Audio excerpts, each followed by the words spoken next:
வணக்கம் and welcome. இந்த பிரதாப முதலியார் சரித்திரம் அப்படின்றது தமிழுடைய முதல் நாவல் என்று சொல்ல போறக்கூடிய ஒரு நூல் இது. இந்த நூல் ஏன் வாங்கணும் அப்படின்னா, முதல் நாவல் இப்படிதான் இருக்குது அப்படின்றத நம்ம தெரிஞ்சுக்கணும் அப்படின்றதுக்காக வாங்குது. இதோடைய ஆசிரியர் மாயர் வேதநாயகம் பிள்ளை என்ன சொல்றாரு அப்படின்னா, இந்த நூலை நான் ஏன் எழுதுனேன் அப்படின்னா, தமிழ்ல போதிய உரைநடை நூல்கள் இல்லை, நிறைய செய்யுள்கள் தான் இருக்கே தவிர உரைநடை நூல்கள் இல்லை. அதனால அந்த அந்த கேப்பை ஃபில்அப் பண்றதுக்காக நான் எழுதுனேன்ற மாதிரி அதை சொல்லியிருக்கேன். அது இல்லாமல் இந்த நூலுடைய ஒரு நூல் பார்த்தீங்கன்னா, நானூற்றம்பது தமிழின் முதல் நாவல் ஒரு சின்ன பிரசங்கம்னு சொல்லிட்டு, இதை படிச்சப்புறம் கண்டிப்பா அந்த புக்கை வாங்கி வாசிக்காம இருக்கவே மாட்டீங்க. இந்த நூல் யார் வெளியிட்டிருக்காங்கன்னா, சந்தியா பதிப்பு வெளியிட்டிருக்காங்க. இது 1.25 நூற்றாண்டு நிறைவு பதிப்பு அப்படின்னு சொல்லி. இது டேன் ப்ரௌன் ஏஞ்சல்ஸ் அண்ட் டீமான்ஸ் அந்த டைம்ல ஒரு நூல். இது நான் விரும்பி வாங்கின ஒரு புத்தகம். அதற்கடுத்து யாருது அப்படின்னா, எஸ்தர் வண்ணநிலவன் அவர்களுடைய ஒரு முதல் சிறுகதை தொகுப்பு வயசு. இதில் நிறைய சிறுகதைகள் இருக்கு. அதில் எஸ்தர், அது அவர் பாற்று பழகிய விஷயங்கள் எல்லாம் எழுதியிருக்காரு. ரொம்ப நல்ல ஒரு நூல். ரொம்ப சீக்கிரமா முடிக்கணும், ஒரு நல்ல தாக்கத்தை ஏற்படுத்தணும், 2-3 நாளைக்கு அதை பற்றி நான் யோசிச்சுட்டு இருக்கணும் அப்படின்னு நினைச்சீங்கன்னா கண்டிப்பா வண்ணநிலவ நூல்கள் ஒரு சிறந்த தேர்வு. அதில் எஸ்தர் அப்படின்ற அந்த நற்றினை பதிப்பகத்துடைய சிறுகதை தொப்பு முக்கியமான ஒன்றுன்னு சொல்லி. இதெல்லாம் பார்த்தீங்கன்னா பிஸ்னஸ் என்ன பண்ணணும் அப்படின்னு சொல்லிட்டு ஐடியா பண்ணும்போது வாங்கினது. இது அவமானம், சகத் ஆசன் மாண்டோ பற்றி இவ்வளோ வீடியோஸ் இருக்கு, இவ்வளோ பேர் ரிவ்யூ போட்டிருக்காங்க. கமல் கூட மாண்டோ அவர்களுடைய நூலில் தன்னுடைய பிக் பாஸ்ல ஏதோ பரிந்துரை பண்ணியிருப்பான்னு நினைக்கிறேன். இப்போ அந்த அளவுக்கு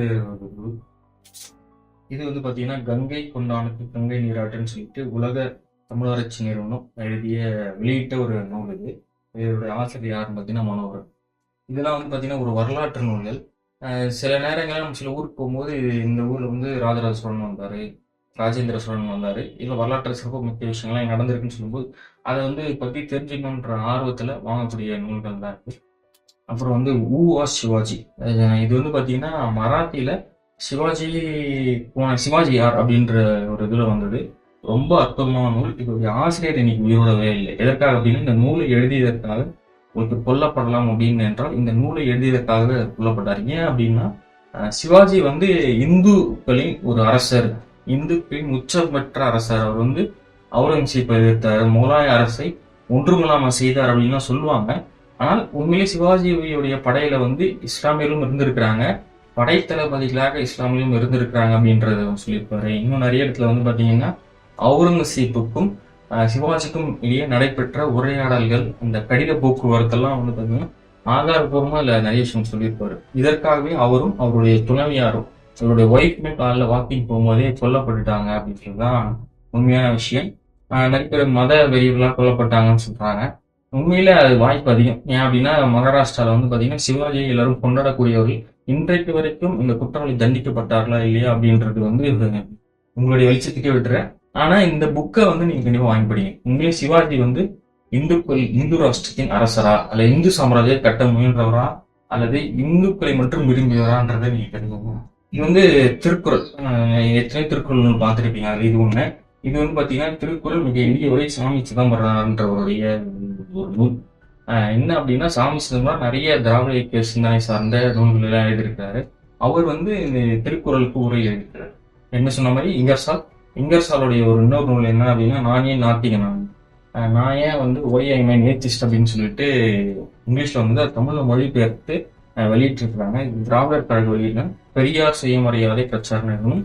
இது திராவிடர் கழகத்துடைய இந்த இயக்கத்துடைய மீட்டிங்ல எல்லாம் போனா கிடைக்கும். அவங்களுடைய புக் ஃபேர்ஸ்ல, புக் சேல்ஸ்ல, அந்த புக்ஸ் செல் பண்ணக்கூடிய எல்லா இடத்துலயும் இது கிடைக்கும். கண்டிப்பா படிச்சு பாருங்க. அந்த காலத்திலேயே அந்த டைம்ல ஏன் நான் கடல் முறுக்கை முக்கியமா ஏத்துக்கிறேன் அப்படின்னு சொல்லிட்டு சொல்லியிருப்பாரு. அது கொஞ்சம் யோசிச்சனா நல்லா இருக்கும். இந்த டிரான்ஸ்லேஷன் ரொம்ப ஓல்டு டிரான்ஸ்லேஷன் தான், பட் ரொம்ப நல்லா இருக்கும். அப்புறம் நிறைய பேர் சொல்லக்கூடிய என்ன நூல் அப்படின்னா, கல்கி அப்படின்ற ஒரு நூல். இது பார்த்திபன் கனவு. ரொம்ப பழைய புக்கு. இது எங்க தாத்தா பாட்டி படிச்சுட்டு, அப்பா படிச்சுட்டு, என்னுடைய சிஸ்டர்லாம் படிச்சாங்க. நான் அந்த அளவுக்கு இதுல எனக்கு கல்கியோட எழுத்துக்கள் பெரிய அறிவு. ஏன் அப்படின்னு தெரியல, எல்லாருக்கும் கையில் வச்சிருப்பாங்க. நிறைய பேர் நான் ஒரு சின்ன பையனா இருக்கும்போது அந்த டைம் நிறைய பேர் கல்கியோட நூல் வச்சிருப்பாங்க.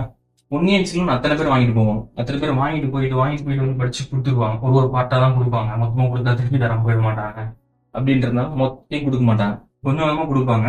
அந்த பொன்னியின் செல்வன் நாவல அத்தனை வாட்டி எங்க பாட்டி படிச்சு நான் பார்த்திருக்கேன். ஆனா எனக்கு அதுல ஒரு பெரிய இன்ட்ரெஸ்ட் இல்ல, அது என்னன்னு தெரியல.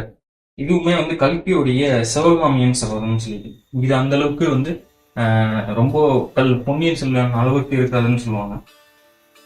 நீங்க பாத்தீங்கன்னா தெரியும் எவ்வளவு பழைய புத்தகம் எவ்வளவு பேர் யூஸ் பண்ணிருக்காங்க. அப்போ வந்து ஒரு பதிப்பகம் வந்து வர்த்தமான் பதிப்பகம் அந்த டைம்ல வந்தது.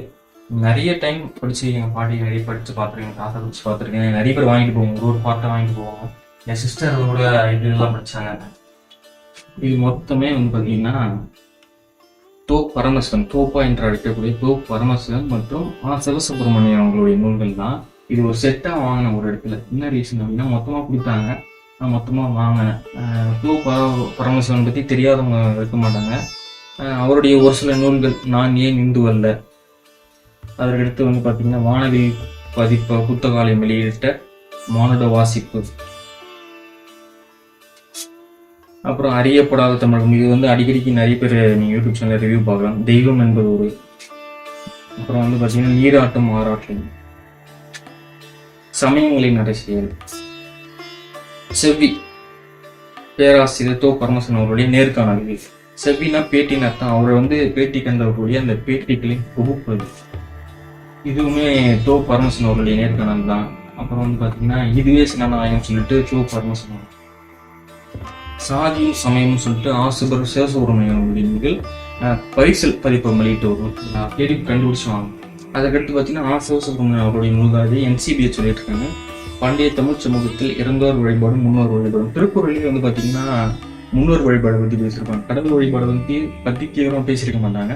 ஆனால் முன்னோர் வழிபாட்டை நித்தார் வழிபாடு அப்படின்ற விஷயங்கள்லாம் பேசியிருப்பாங்க. அப்புறம் தமிழகத்தில் அடிமுறை முறை இருந்ததற்கான சான்றுகள் எப்படின்னா அது இருந்தது.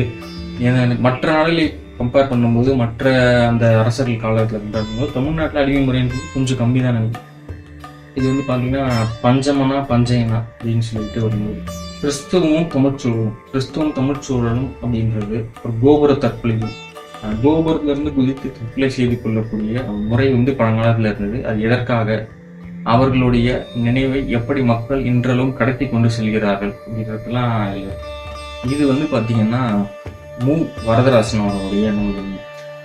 நான் என்ன சொன்ன மாதிரி கானா சுப்பிரமணியம் அவர்கள் இந்த சிறுகதை இல்லை விஷயங்கள்ல வந்து ரொம்ப நான் எதிர்பார்க்காமல் படித்து அவருடைய ரசிகனான மாதிரி. கட்டுரை தொழில வந்து பார்த்தீங்கன்னா அதுதான் வாய்ப்பே கிடையாது. மூவாவுடைய ஒவ்வொரு கட்டுரைகளும் இன்றளவும் பொருந்தக்கூடிய கட்டுரைகள் நிறைய எழுதியிருப்பாரு. அந்த வரிசையில் பார்த்தீங்கன்னா அறமும் அரசியலும், நீங்கள் எது படிக்கிறீங்களோ இல்லையோ அறமும் அரசியலும் கண்டிப்பாக இன்றைய காலகட்டத்தில் பொருந்தக்கூடிய ஒரு நூல். இதை கண்டிப்பாக படிங்க. ரொம்ப கம்மியாக தான் கிடைக்கிது. வந்து பாரி புத்தக நிலையம்னு சொல்லிட்டு ஒரு பதிப்பகம் தான் தொடர்ச்சியாக வெளியிட்டு வராங்க. UPSC சிலபஸில் கூட வந்து பார்த்தீங்கன்னா அறமும் அரசியலும் இருக்குது. இதில் வந்து பார்த்தீங்கன்னா என்ன சொல்கிறது, இன்றைக்கு நடக்கக்கூடிய அந்த பிரித்தாளும் அரசியல் நிறைய சொல்லியிருக்காங்க. அது எல்லாமே அற்புதமாக இருக்கும். எனக்கு இதில் பிடிச்ச விஷயம் என்ன அப்படின்னா, இன்றைய அரசியலும் தொடர்ச்சியாக இப்படியே நடந்துட்டு இருக்கே, ஒரு இனம் தொடர்ச்சியாக இப்படியே துண்டாடப்பட்டு வருகிறது அப்படின்றத இதில் சொல்லியிருப்பாரு. ரொம்ப நல்லா இருக்கும். அப்புறம் வந்து பார்த்தீங்கன்னா அவருடைய சிறுகதை நூல்கள் எல்லாமும் இருக்குது. பழியும் பாவமும், காதல் இங்கே, அப்புறம் வந்து பார்த்தீங்கன்னா தமிழ் நெஞ்சம், விடுதலையா, பெற்ற மனம், அப்புறம் இலக்கிய காட்சிகள், அப்புறம் வந்து பார்த்தீங்கன்னா அன்னைக்கு.